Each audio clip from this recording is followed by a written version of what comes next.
வணக்கம். இன்றைக்கி நாம் பார்க்க போகிற டாபிக் 10th சிவிக்ஸ் நியூ புக்கில் இருந்து இந்திய அரசியலமைப்புன்ற லெசன்லேருந்து ஒரு 110 இம்பார்ட்டன்ட் கொஷின்ஸ் பார்க்க போகிறோம். அதுக்கு முன்னாடி நம்ம சேனலை சப்ஸ்கிரைப் பண்ணாதவங்க மறக்காமல் சப்ஸ்கிரைப் பண்ணிடுங்க. வீடியோ பிடிச்சிருந்தா லைக் பண்ணுங்கள், கமெண்ட் பண்ணுங்கள், ஷேர் பண்ணுங்கள். அரசியலமைப்பு என்ற கொள்கை முதலில் எங்கு தோன்றியது? USA. ஒரு நாட்டின் முன்னேற்றத்தின் அச்சாணியாக திகழ்வது அரசியல் அமைப்பு. 1946 அமைச்சரவை தூதுக்குழு திட்டத்தின் கீழ் உருவாக்கப்பட்டது அரசியல் நிர்ணய சபை.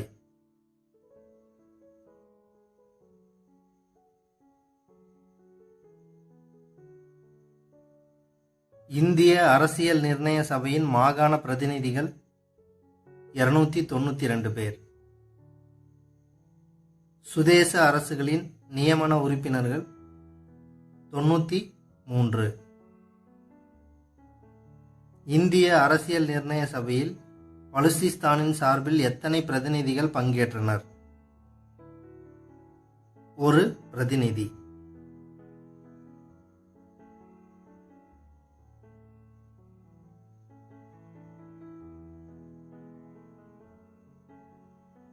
மாகாண முதன்மை ஆணையர்கள் சார்பில் பங்கேற்றவர்கள் 3 பேர். இந்திய அரசியல் நிர்ணய சபையின் மொத்த உறுப்பினர்கள் 389. அரசியல் நிர்ணய சபையின் முதல் கூட்டம் நடைபெற்ற நாள் டிசம்பர் 9, 1946.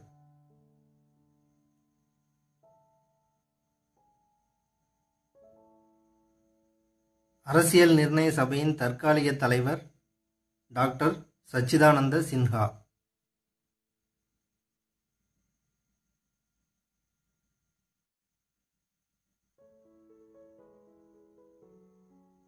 சச்சிதானந்த சின்ஹாவிற்கு பிறகு அரசியல் நிர்ணய சபையின் தலைவராக நியமிக்கப்பட்டவர் டாக்டர் ராஜேந்திர பிரசாத். அரசியல் நிர்ணய சபையின் துணைத் தலைவர்கள் H.C. முகர்ஜி மற்றும் V.T. கிருஷ்ணமாச்சாரி.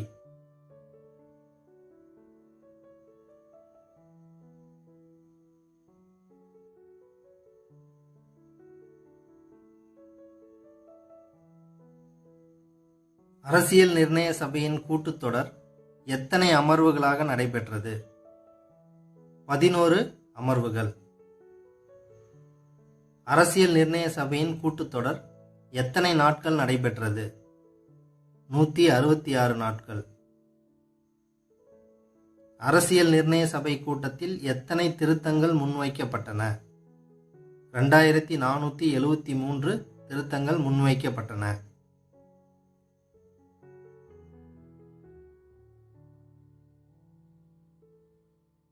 இந்திய அரசியலமைப்பு சட்ட வரைவு குழுவின் தலைவர் டாக்டர் அம்பேத்கர். இந்திய அரசியலமைப்பின் தந்தை டாக்டர் அம்பேத்கர். இந்திய அரசியலமைப்பு ஏற்றுக்கொள்ளப்பட்ட நாள் நவம்பர் 26, 1949.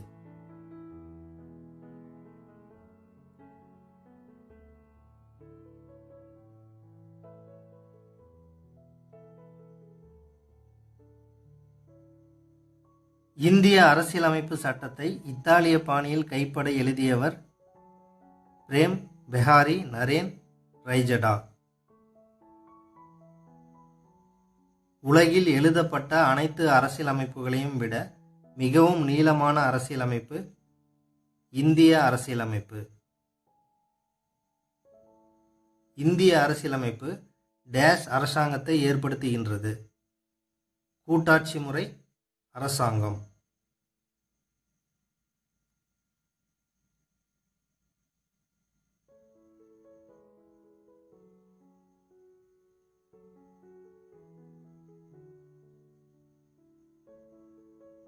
இந்திய அரசியலமைப்பு டேஷ் குடியுரிமையை வழங்குகிறது.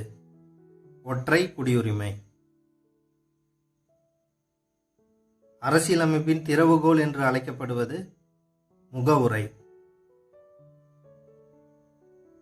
முகவுரை எந்த சட்ட திருத்தத்தின்படி அரசியலமைப்பில் சேர்க்கப்பட்டது? 42வது சட்ட திருத்தம் 1976இல் சேர்க்கப்பட்டது.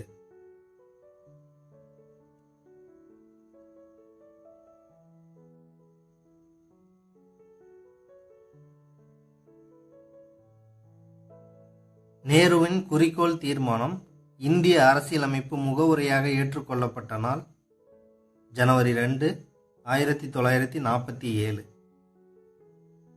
42வது சட்ட திருத்தத்தின்படி இந்திய அரசியலமைப்பில் சேர்க்கப்பட்ட வார்த்தைகள் சமதர்மம், சமய சார்பின்மை மற்றும் ஒருமைப்பாடு. டேஷ் சொற்களுடன் இந்திய அரசியலமைப்பின் முகவுரை தொடங்குகிறது. இந்திய மக்களாகிய நாம்.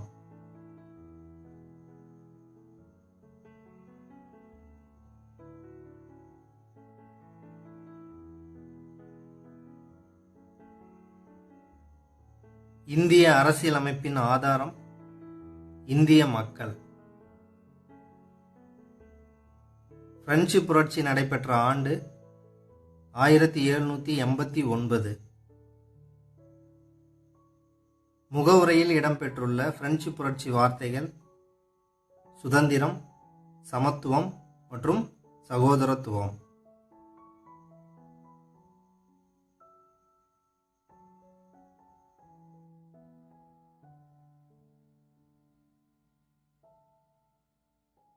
சிட்டிசன் என்ற சொல் சிவிஸ் எனும் டேஷ் சொல்லிலிருந்து பெறப்பட்டது.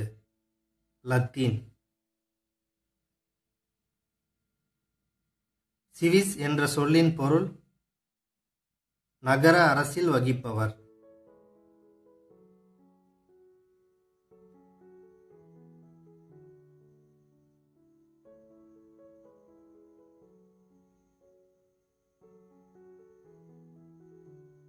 குடியுரிமை பற்றி குறிப்பிடும் பாகம் 2. குடியுரிமை பற்றிய இந்திய அரசியலமைப்பு விதிகள் ஆர்டிகல் 5 முதல் ஆர்டிகல் 11 வரை குடியுரிமை பற்றி கூறுகிறது. இந்திய குடியுரிமை சட்டம் இயற்றப்பட்ட ஆண்டு 1955.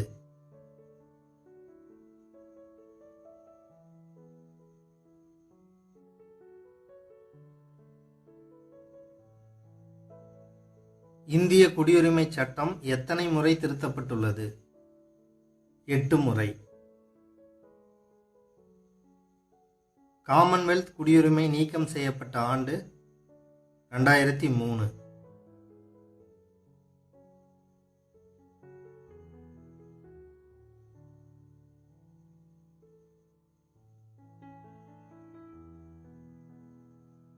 இந்திய குடியுரிமையை எத்தனை வகைகளில் பெற முடியும்? 5 வகை. அவை பிறப்பு, வம்சாவளி, பதிவு செய்தல், இயல்புரிமை மற்றும் பிரதேச அல்லது நாடுகள் இணைப்பு மூலம் பெற முடியும்.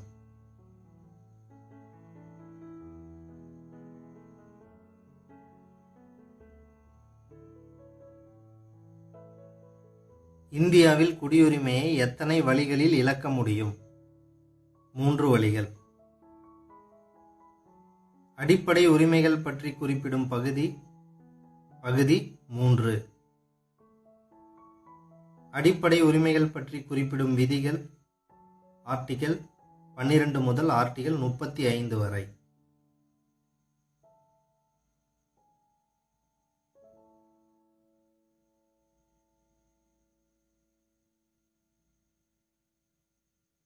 இந்தியாவின் மகாசாசனம் என்று அழைக்கப்படுவது அரசியலமைப்பு பகுதி 3. சட்டத்தின் முன் அனைவரும் சமம் என்று கூறும் விதி ஆர்டிகல் 14.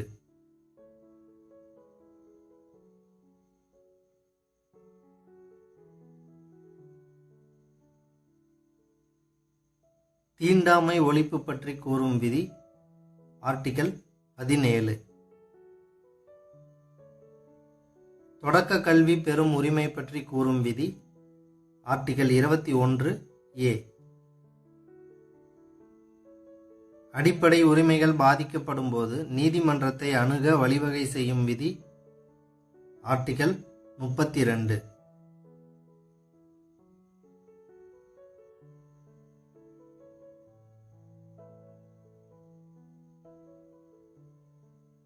சொத்துரிமை நீக்கப்பட காரணமாக இருந்த சட்ட திருத்தம் 42வது சட்ட திருத்தம் 1978. சொத்துரிமையை சட்ட உரிமை என்று கூறும் விதி ஆர்டிகல் 300A. சொத்துரிமையை சட்ட உரிமை என்று கூறும் பகுதி 12.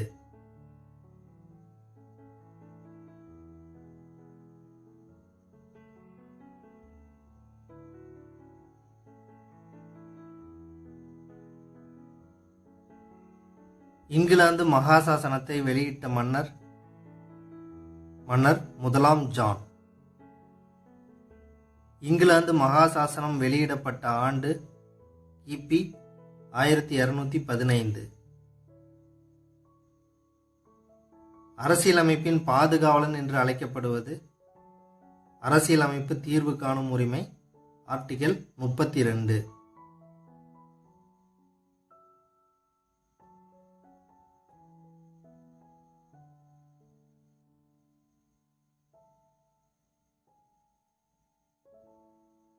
ஆர்டிகல் 32 இந்திய அரசியலமைப்பின் இதயம் மற்றும் ஆன்மா என்று குறிப்பிட்டவர் டாக்டர் அம்பேத்கர். நீதி பேராணைகள் எத்தனை வகைப்படும்? 5.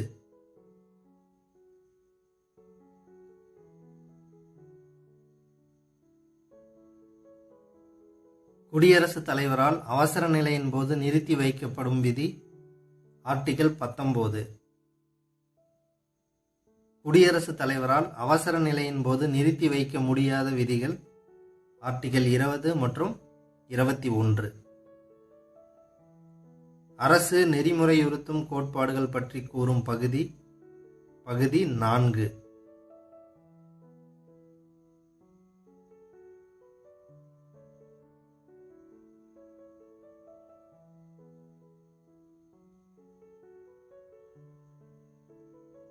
அரசு நெறிமுறையுறுத்தும் கோட்பாடுகள் பற்றி கூறும் விதி ஆர்டிகல் 36 முதல் 51 வரை. அரசு நெறிமுறையுறுத்தும் கோட்பாடுகள் எத்தனை வகைப்படும்? 3 வகைப்படும். அவை சமதர்ம, காந்திய மற்றும் தாராள அறிவு சார்ந்தவை. இந்திய அரசியலமைப்பின் புதுமையான சிறப்பம்சம் என்று அழைக்கப்படுவது அரசு நெறிமுறை கோட்பாடுகள்.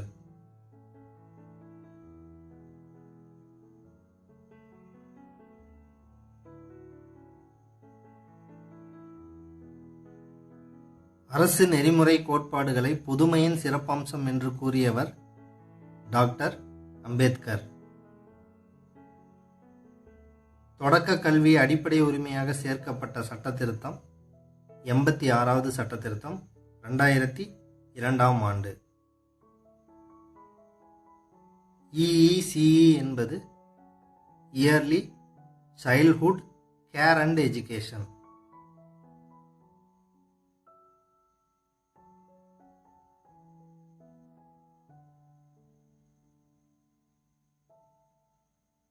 ஆர்டிகல் 21A எதை பற்றி கூறுகிறது? 6 வயது வரை உள்ள குழந்தைகளுக்கு இலவச கல்வி வழங்குதல். அரசு நெறிமுறை கோட்பாடுகள் எந்த நாட்டு அரசியலமைப்பிலிருந்து பெறப்பட்டது? அயர்லாந்து.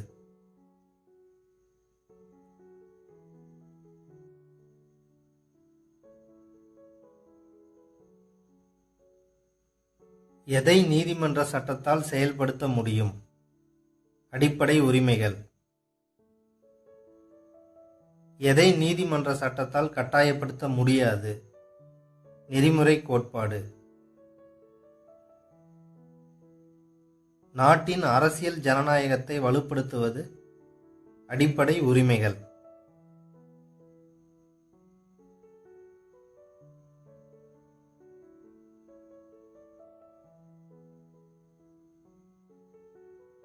இயற்கையான உரிமைகள், அடிப்படை உரிமைகள்.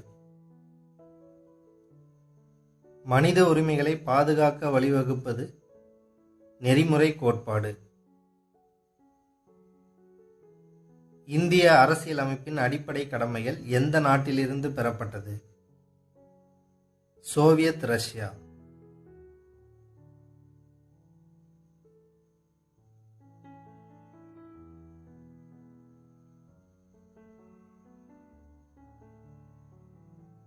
அடிப்படை கடமைகள் குறித்து ஆராய அமைக்கப்பட்ட குழு சர்தார் ஸ்வரன்சிங் குழு.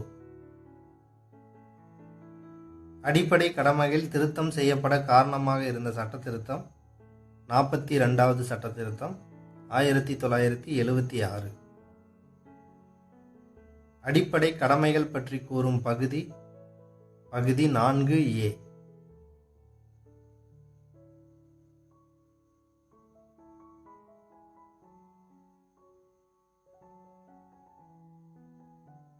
அடிப்படை கடமைகள் பற்றி கூறும் விதி ஆர்டிகல் 51A.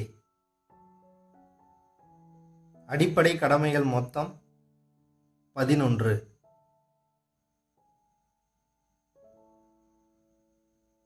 மத்திய பட்டியலில் உள்ள துறைகள் 100.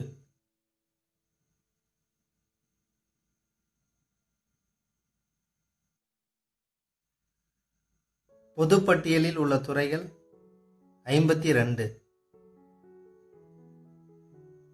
ராஜமன்னார் குழு எதற்காக அமைக்கப்பட்டது? மத்திய மாநில அரசுகளின் உறவுகள் பற்றி ஆராய.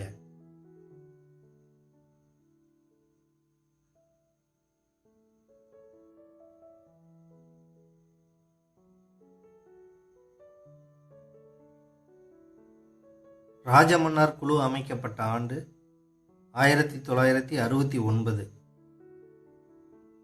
ராஜமன்னார் குழு 3 பேர் கொண்ட குழுவாகும். மத்திய மாநில அரசுகளின் நிதி சார்ந்த உறவுகள் பற்றி குறிப்பிடும் பகுதி 12.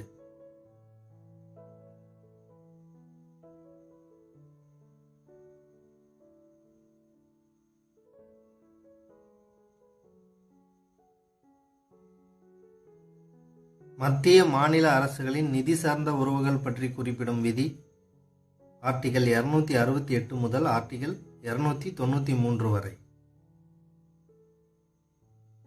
நிதிக்குழு பற்றி குறிப்பிடும் விதி ஆர்டிகல் 280. 5 ஆண்டுகளுக்கு ஒருமுறை நிதிக்குழுவை அமைப்பவர் யார்? குடியரசுத் தலைவர்.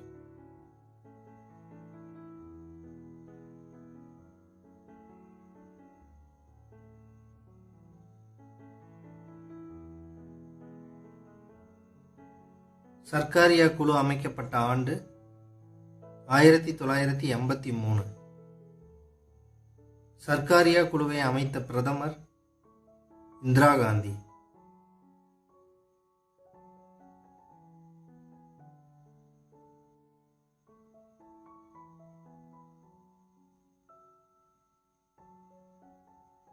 சர்க்காரியா குழு வழங்கிய பரிந்துரைகள் 247. மாநிலங்களுக்கு இடையேயான குழு அமைக்கப்பட்ட ஆண்டு 1990. இந்திய அலுவலக மொழிகள் பற்றி குறிப்பிடும் பகுதி 17.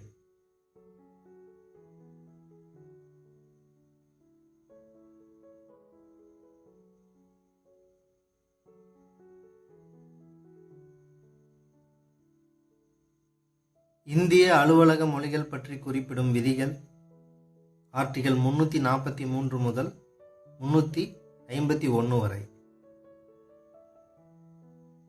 முதலாவது மொழிக்குழு அமைக்கப்பட்ட ஆண்டு 1955. முதலாவது மொழிக்குழு தனது அறிக்கையை வழங்கிய ஆண்டு 1956.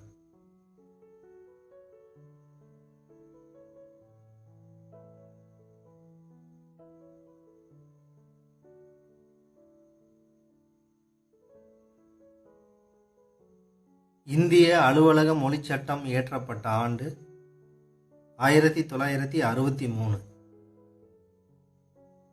அலுவலக மொழிச் சட்டம் திருத்தம் செய்யப்பட்ட ஆண்டு 1967. 8வது அட்டவணையில் தொடக்கத்தில் எத்தனை மொழிகள் இருந்தன? 14 மொழிகள்.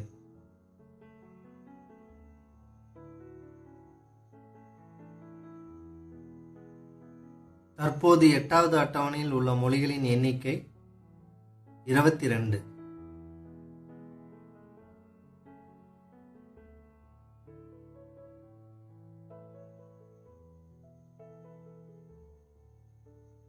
தமிழ் செம்மொழியாக அறிவிக்கப்பட்ட ஆண்டு 2004. இந்தியாவின் முதல் செம்மொழி தமிழ்.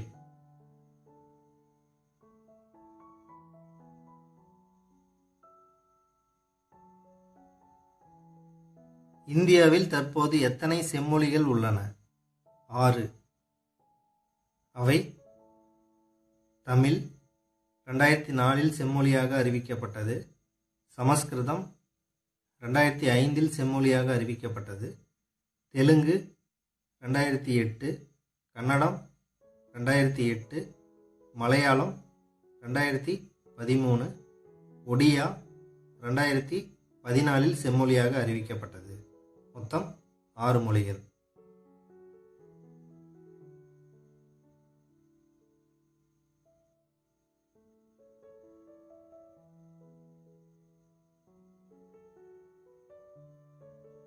தேசிய அவசர நிலை இந்தியாவில் பிறப்பிக்கப்பட்ட ஆண்டுகள் 1962, 1971 மற்றும் 1975. அதிகபட்ச அவசர நிலை காலம் 3 ஆண்டுகள்.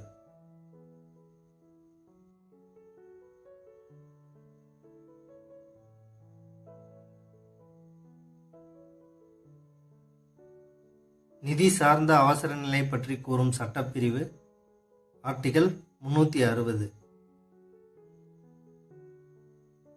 அமெண்ட்மெண்ட் என்ற சொல்லின் பொருள் மாற்றம், மேம்படுத்துதல் மற்றும் சிறு மாறுதல். அரசியலமைப்பு சட்ட திருத்தம் பற்றி குறிப்பிடும் பகுதி 20.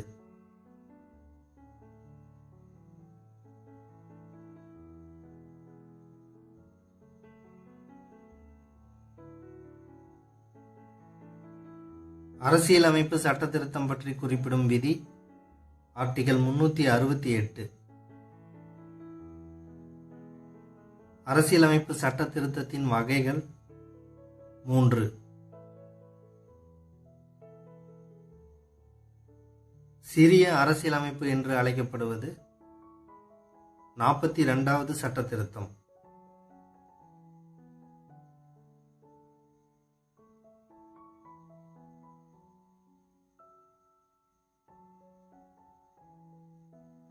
அரசியலமைப்பு செயல்பாடுகள் குறித்து ஆய்வு செய்ய 2000ஆம் ஆண்டு அமைக்கப்பட்ட குழு MN வெங்கடாசலையா குழு. MM பூஞ்சி குழு அமைக்கப்பட்ட ஆண்டு 2007.